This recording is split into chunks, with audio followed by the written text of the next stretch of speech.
Hey everyone, how's it going? My hair might look a little funky, but I just got a haircut. Like, the length it is, it's gonna be easier to deal with. And so, I know I've already made about 2 videos on my experiences working in retail, and I plan on making some more, and hopefully to get better at that because I'm still new to the whole YouTube video thing. But I've also have read that people make videos about raising awareness for things such as, autism or living with, some kind of terminal illness, other things such as that. So I was thinking, why not do the same in my videos? So I'm going to start doing that. And I want y'all to bear with me as I do it because I'm going to make a video about something I have personally gone through. And I know other people who have gone through it, whether you're, male or female, because everybody's gone through it.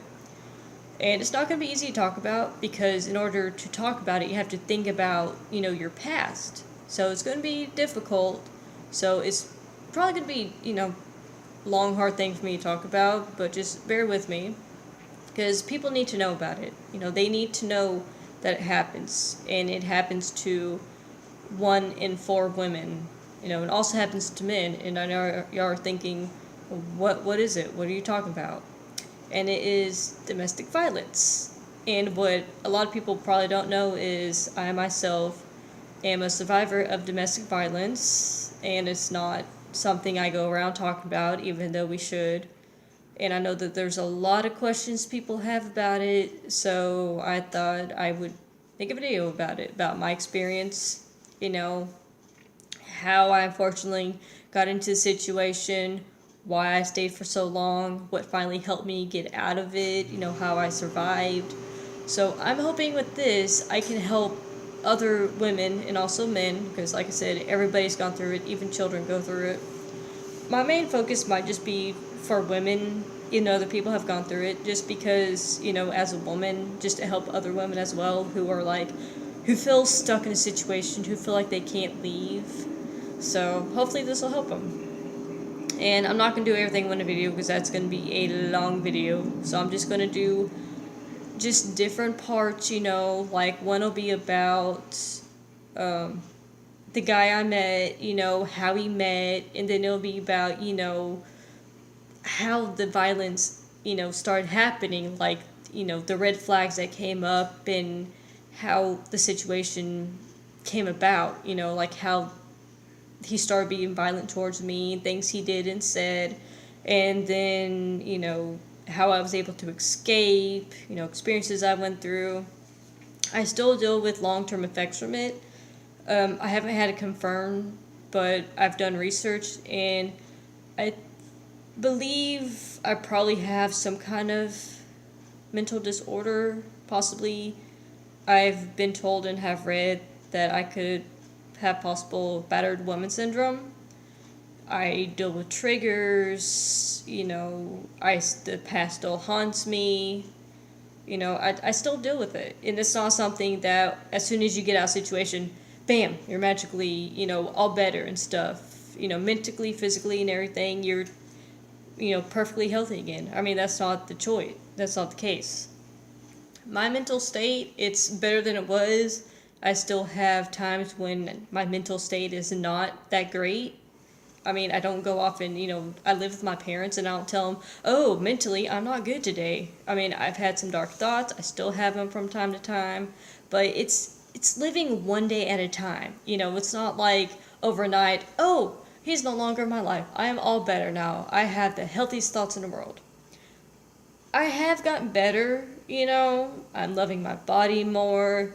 I have become healthier. My mental state is healthier than it was.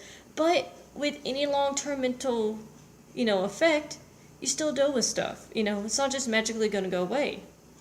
So I'm just going to talk about it, and it's going to be different parts I talk about. So, but yeah, so yeah. And I'm just hoping to help other women out there. So there's going to be more videos to come. And like I said, it's going to be very difficult to talk about. It's not going to be easy. I might break down, You know, sometimes I get really anxious. I might pick at my nails or bite my lips. You know, my hand might shake or my leg might start to shake. You know, that doesn't happen much at all. I was at work one day and I thought I saw my abusive ex, and my hand just was like doing this for quite a few minutes, and I was like, my hand had never done that. It was just start shaking because I thought I saw him.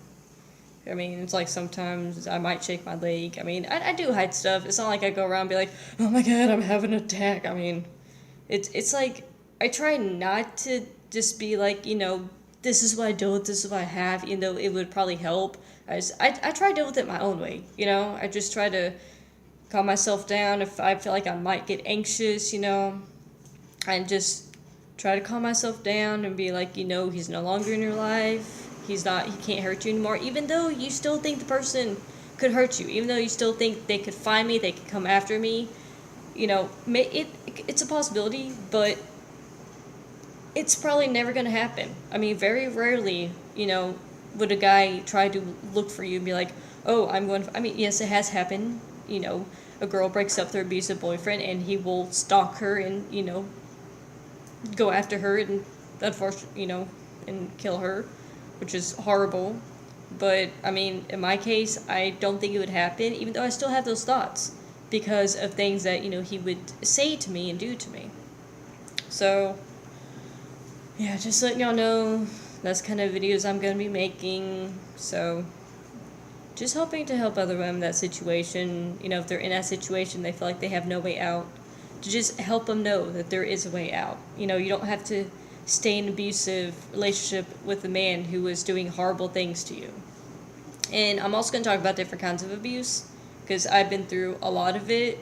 I mean, and there are different kinds of abuse. I mean, you have women who have had their abusive partners send them into a coma, you know, in their intensive care unit.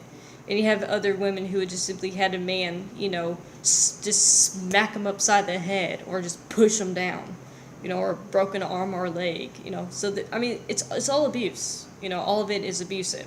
And if anybody ever does anything like that to you, whether they're calling you a horrible name or they're doing something physically to you that you know is not right, that is abuse.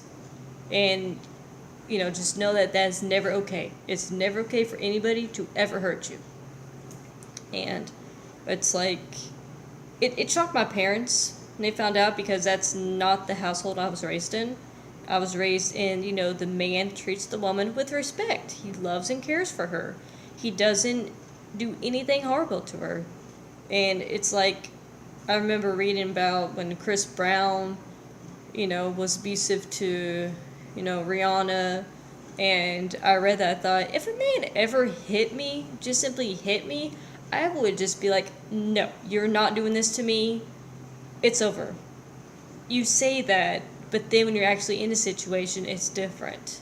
It's one thing to read about it or, you know, to see it on the movies or TV and think, oh, that's horrible. I would never be in that situation. I would leave as soon as that happened. But then when you actually go through it in real life, it's a whole nother situation. And some people are like, well, couldn't you just walk away? It's not that easy. And I'm going to go into more of that, but just letting y'all know that just hoping to help people. So I thought I would do, you know, if I'm going to make a YouTube video, why not do it for something to help others, you know? So yeah. So there'll be more videos to come. So just, yeah. All right. I'll see y'all later.